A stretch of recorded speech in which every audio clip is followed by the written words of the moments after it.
Вистинската телевизија не би била вистинска доколку на неа не се емитува програма наречена Вистина е.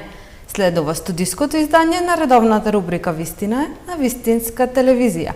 Презентираме факти, статистики, аргументи и други вистини. Овој пат во потрага по вистината за тапанарството во Македонија. Вистина е дека тапаните се дел од ударната група на инструменти, а технички се класифицираат како мембранофони. Тапанот е составен од мембрана, која е растегната преку школка и доволно затегната за да произведе звук кога врз нејзе се врши притисок. Вистина е дека тапанот е направен од буково, оревово или костеново дрво и покриен со штавена овча или козја кожа од двете страни. Кожите се обтегнати преку два обрача и се затегнати со јажиња кои диагонално одат од едниот до другиот обрач. Вистина е дека тапанот е најстариот музички инструмент и неговиот основен дизајн останува непроменет со илјадници години. Звукот кој го произведуваат се одликува според физичкиот дизајн на самиот инструмент. Сепак тие се делат на долни и горни тонски тапани, а музичарите често користат комбинација од неколку тапани со цел да произведат музичка композиција. Вистина е дека најголемиот број тапани се свират со помош на раце, палици, метлици за тапани. Во многу традиционални култури, тапаните имаат символична функција и се често користени во религиозни церемонии. Тие се користат и во музичката терапија, бидејќи нивната тактичка природа има разни влијанија врз човечката психа. Во подрачјето на популарната музика и джезот, тие се користат за изведување на музички композиции. Тапанџијата го чува тапанот нарамен со ремен во малку наведната положба за да може да удира со кукудата од едната страна, а со прачката од другата. Вистина е дека овој начин на свирење резултира во мешавина од длабоки и високи звуци со комплексен ритам и непредвидлив ритмички израз. Тапанот ретко се користи како соло инструмент. Обично се свири заедно со други инструменти, особено со зурли. Тапанот е предвиден да издржи тежината на возрасен човек при изведбата на народни игри и ора. Кожите се затегаат со нагорно повлекување на јажињата, едно по едно. Вистина е дека во минатото тапаните не биле користени исклучиво само заради нивните музички квалитети, туку и како средство за комуникација, преку однапред определени сигнали. Во Африка тие се користеле за комуникација на големи далечини. Во Шри-Ланка, тапаните биле користени за комуникација помеѓу државата и нејзините граѓани. Јапонските трупи ги користеле тапаните за мотивација на војниците, за да создадат такт и ред во марширањето. Најстарите познати тапани датираат од 6000 година пред нашата ера.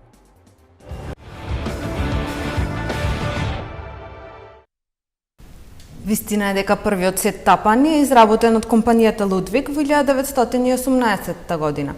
Вистина е дека најстарата компанија за инструменти е компанијата за чинели Зилџан, основана во Турција во 1623 година. Вистина е дека електронските тапани се појавуваат во 70-тите години, а стануваат многу популарни во 80-тите години. Вистина е дека првиот модерен сет тапани се направени во 30-тите години, а пред тоа повеќе луѓе свиреле на различни инструменти кои подоцна станале составен дел од сетот тапани. Вистина е дека првата музика во која се среќава сет тапани е жанрот ректаим. А вистината за тапанарството во Македонија, во денешното издание на Вистина е, ќе дознаеме од младата тапанарка и организаторка на музички настани Тејка Василевик. Фала ти, Симона, за убавата најава. Тејка, која е вистината за тапанарството во Македонија? Ова морам да признам дека е многу интересно прашање. Би кажала дека вистината за тапанарството во Македонија дека имаме многу талентирани тапанари и едноставно нашата традиционална музика може тоа многу добро да го покаже и со самото тоа верувам дека нашите тапанари имаат еден плюс повеќе како поен во свирењето нивно. Кога се појави твојата љубов кон музиката? Тоа би рекла дека е како да кажам заслуга на мајка ми, бидејќи мајка ми ме порасна со многу различни жанрови на музика додека растевме во детството, значи од грчка музика до поп, класика, не носеше на опера и балет и уствари јас таму првпат се заљубив во, бидејќи нели во опера имаш настап, имаш оркестар што свири, и кога го видов тоа едноставно вака само ме обзема некоја обсесија со тоа јас да научам некој инструмент, на кратко. Зошто се одлучи баш за тапани? Додека растев, многу сакав панк музика и ми беше многу интересно да ги гледам тие лајв настапи на некои бендови и тогаш вајда сите свираа гитари и ми беше некако клише, а тапаните ми беа еден начин на да се искажам како се чувствувам, бидејќи како деца сите сме малку сфрустрирани, гневни на нешто не нервира, све со нешто нели не сме задоволни и тапанот беше одличен извор да се исканализира сето тоа. И на која годишна возраст започна да свириш? Мислам дека имав, бидејќи јас сум самоук тапанар, немам никаква едукација позади мене. Се тоа започна на некои 12 години. Мајка ми каде што работеше имаше подземни гаражи каде што бендови свира и јас бев обседната да го научам инструментот и нормално тогаш беше, мислам и се уште е многу скапо сето тоа. И нели родител како родител, почекај ќе видиме, бидејќи ние како деца секогаш сакаме многу работи, ама не се задржуваме на истите. И иде во тие подземни гаражи, замарав бендови, буквално ќе им чукнев на врата, може ме пуштите 5 минути да посвирам. И после неколку години кога нели мајка ми виде дека стварно имам пасија за нештото, веќе на 15 години го добив првиот сет. И се уште го користам истина. Вистина е дека да се биде женско тапанар е реткост, како кај нас, така и во светот. Кои се предизвиците на оваа професија? Па не би рекла дека е веќе реткост. Може би јас кога почнував имаше само неколку девојки што свира и се уште се кај нас неколку девојки, но во светот тоа не е така. Мислам, како знаеш, кај нашето општество е малце не би рекла конзервативно, ама кај нас све што девојка прави што е надвор од тие нели машки определени струки или што и да е, секогаш е чудно, но тешко е, дефинитивно е тешко бидејќи се бориш во еден свет каде што си сам. Ама јас имав среќа да бидам обкружена со стварно супер луѓе околу мене што ме поддржуваа, се уште ме поддржуваат и сакаат да сум дел од нели од таа заедница, така да мислам дека и самиот во денешно време толку многу работи се развија каде што на пример отвараш на интернет и веќе достапноста на женски тапанари е многу лесна, многу достапна, така да имаме напредок, би рекла. Не сме само веќе поединци. Колку женски тапанарки сте моментално во Македонија? Искрено не ја знам точната бројка, бидејќи не знам моментално на факултетот за музичка уметност или во Штип колку луѓе се запишани. Може би околу 5, 6, не знам. Морам да ја пофалам колешката и мојата пријателка Мартина Баракоцка, бидејќи она држи часови и она моментално изучува некои 14 девојки, мислам дека се натапани, така да ќе искочи доста голема генерација на женски тапанарки. Супер. Каков е развојот на оваа професија кај нас и дали сметаш дека е доволно ценета? Па не е само за тапанарството, него јас мислам дека воопшто кај нас културата не е баш на највисоко ниво и не се цени, не се вложува во истата, а секогаш ќе има луѓе своеглави како јас и други тапанари што ќе продолжиме да си го правиме ова бидејќи ова не исполнува. Не знам искрено дали е баш цената, пошто зависи вајде во кои кругови. Разликата во да се биде музичар го сватив дека секој музичар си припаѓа во различна категорија на сцена и таа сцена си повлекува одредени култури, одредени идеологии и одредени луѓе. И сега зависи во која категорија си, пошто на пример во сцената јас каде што свирам, фидбекот е супер и се осеќам поддржано и гледам дека ова сето што го правиме има поента. Додека на пример не знам, претпоставувам луѓе што свират на некои настани каде што луѓето се дојдени само да се забавуваат, можеби не го чувствуваат тој фидбек. Дали сметаш дека професијата е поценета во странство и кои се предностите да си странски тапанар за разлика од тука во Македонија? Верувам дека сите се, како да кажам, се мачат на некој начин, бидејќи да се биде музичар било каде да си е дефинитивно предизвик, но многу е важно колку е нели самата музичка индустрија развиена во самата земја и колку можности ти нуди. Кај нас, бидејќи ние сме мала држава, нели целиот фокус е претежно ставен на Скопје, нели сите дешавки се таму и сега ние многу губиме со тоа што не можеме сето тоа да го пренесуваме низ целата држава. Предноста на бумњарите, на тапанарите во странство би кажала дека имаат повеќе факултети, повеќе едукативни програми, имаат спонзорства, значи од брендови кај нас. Прво ние имаме луѓе што изработуваат ударни инструменти, но не сум видела некој да направи спонзорство на конкретен тапанар. Значи да го поддржи во нивниот нели во нивната кариера. Така да има разлика, но не би рекла дека е нешто премногу голема и мислам дека исто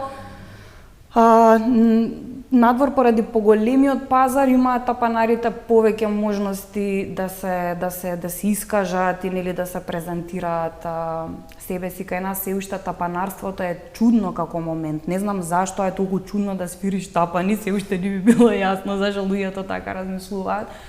Но тоа е што идеме напред. Колку сето тапање е достапен кај нас? Дали во државава се достапни сите брендови? Не се кај нас, бидејќи кај нас имаш, сега зборам за Скопје, бидејќи не знам за другите градови.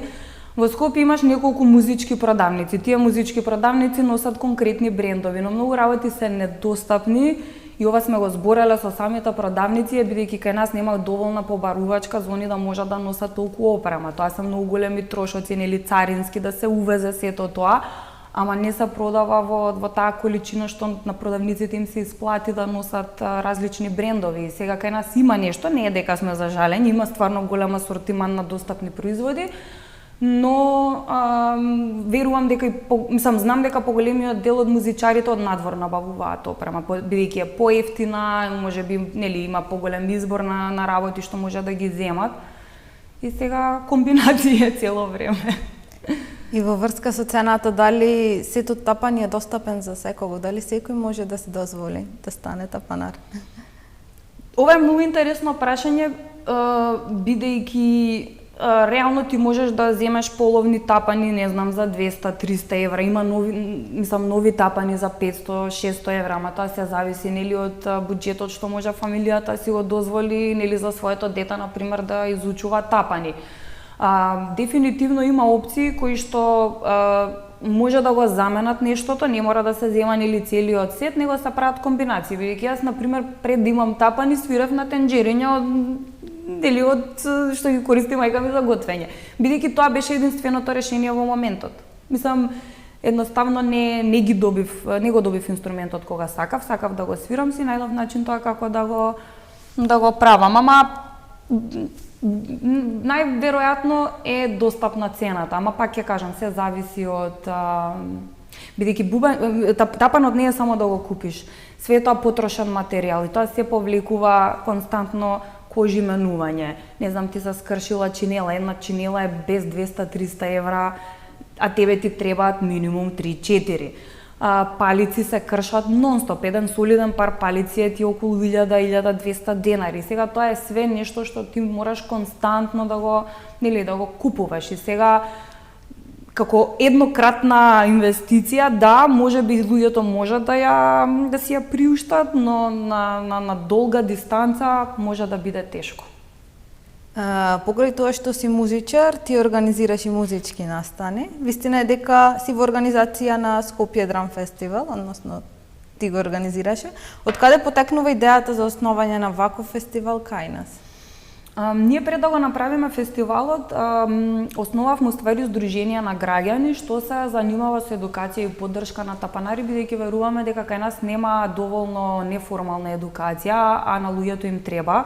Бидејќи као што знаеме на факултетите се учи доста стара програма и едноставно си жеден некогаш за некои нови ствари. Музиката нон-стоп се развива и едноставно тие работи не се опфатени во нели онаа секојдневна школска програма. И идејата беше помеѓу 4 колеги, јас и уште 3 колеги, Благо Антовски, Дамјан Даневски и Дино Милосављевиќ. Едноставно сакавме да направиме нешто за доброто на заедницата, па тоа прерасна во здружение, бидејќи Нормално за да организираш такви работи се потребни финанси и направивме здружение каде што бевме нели подобни да аплицираме со проекти и така настана нештото. Направивме неколку драм клиники, мастер класови, после тоа добивме идеја да направиме фестивал, бидејќи овие фестивали ги има секаде во светот, освен нели кај нас. И рековме ајде да почнеме нешто ново. Кога започна фестивалот и на каков начин се одвиваше? Тоа беше пред 5 години. Мора да ми текне прво. Првата, мислам, концептот е секоја година скоро ист, гледаме нормално да додаваме нови работи за да им биде интересно и на луѓето. Претежно програмата е следна, имаме денски работилници, предавања каде што луѓето може да дојдат, нели да се информираат за одредена тема, а потоа тоа вечерта имаме као ги викаме перформанси баш на нели реномирани тапанари. Лани имавме прв пат и изложба на, како што спомнав претходно, кај нас има изработувачи на рачно изработени ударни инструменти и за нив направивме изложба и луѓето можеа да си дојдат, да си пробаат, да си купаат, да беше многу интересен интерактивен момент со публиката. Колку издања има досега фестивалот и дали се одржува секоја година? Да, ние го почнавме фестивалот во пандемија, што беше стварно лудо. Мислам, во пандемијата сите пробуваа нели да заштедат пари. Мислам, беше стварно многу тешко време за функционирање, а ние решивме да направиме фестивал, но нормално имавме поддршка од Министерството на култура и сега тоа ги направи многу и полесни работите за нас. Знаеш, кога веќе имаш некој одреден буџет и поддршка, полесно е да се организираат работите. Оваа година ние као полујубилејно издание, 5 години постоиме. Секоја година сме присутни, секоја година сме тука. Дефинитивно имаме многу предизвици и потешкоти, бидејќи нашиот фестивал е се уште нов и луѓето се уште треба да се навикнат, е доста специфичен, знаеш, не е за секојдневниот човек, мислам, е за секојдневниот човек, нели, ако сака да дојде да, не знам, да види нешто ново, ама е претежно наменет за, нели, луѓе што изучуваат конкретен инструмент или се бават со музика, така да се надевам дека оваа година ќе направиме супер издание и поканата е тука да дојдете слободно. Последното издание на фестивалот беше поддржано од една од најголемите компании за перкусии и чинели во светот, Мейнел. Како настана таа соработка и какво е чувството да се соработува со толкава компанија? Тоа е супер прашање. Мейнел се уствари спонзори на Мартина Бараковска, што ја спомнав преска. И Мартина им спомнала на Мейнел дека уствари во Македонија исто така има драм фестивал и дека јас и тој што е одговорен во Мейнел дека ние треба да подискутираме за некаква си соработка. И имавме состанок, после тоа јас отидов, пошто и Мейнел исто организира нивни драм фестивал и заедно со Мартина отидовме во Германија кај нив и тука имав шанса да запознам повеќе луѓе и да видам тоа како во реалност изгледа, бидејќи они имаат ивент со посетеност од 2-3 луѓе, а ние имаме со, не знам, 500 луѓе, 300 луѓе, не знам, мислам, се уште не е така пораснат. И тука имав шанса да видам, да си помечтам малце како би сакала да биде тука, ама и исто да соберам некое искуство. И уствари соработката со Мейнел беше воглавно за Војтек Дераговски, што настапуваше лани на нашиот фестивал, што беше хедлайнер. Мейнел уствари ни понуди поддршка финансиска конкретно за тој артист, а во однос на другите трошоци ние сами си ги покривме со плюс некои спонзори. Мислам, на тој начин помагаат тие брендови. Они спонзорираат одредени артисти, ти ги нудат да свират на твојот фестивал со тоа што ти покриваат одредени трошоци во, нели, зависно што им е потребно, дали продукциски, не знам, хоспиталити. Тоа си, јас мислам, нели, нормално ствар на договор, така да ќе видиме, се надевам дека и годинава ќе успееме да направиме нешто. Што ново можеме да очекуваме од наредното издание на фестивалот? Искрено не знам. Во моментов се уште ја создаваме програмата, бидејќи како што кажав, Скопје Драм Фестивал не е само одржлив настан и е многу тешко секоја година да се направи изданието, бидејќи влече стварно многу финансии, иако е доста малечок ивент, ние многу инвестираме нормално да има солидна опрема, да има солидна сценографија, видеопродукција за да може нели да имаме промотивен материјал од истото. И мислам дека ќе останеме на истиот концепт.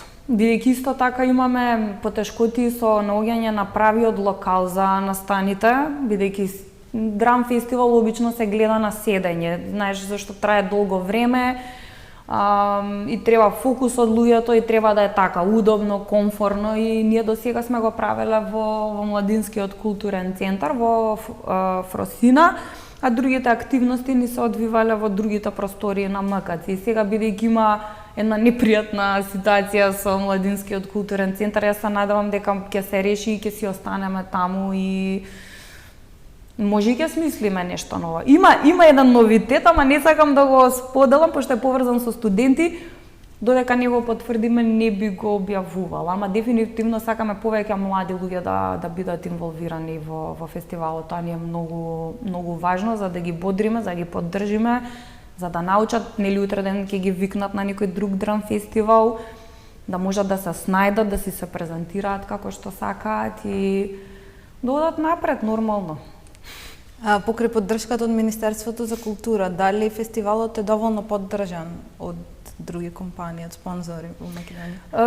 Лани имавме среќа, имавме на пример спонзори што беа маркетинг агенција, филмска продукција, IT фирма.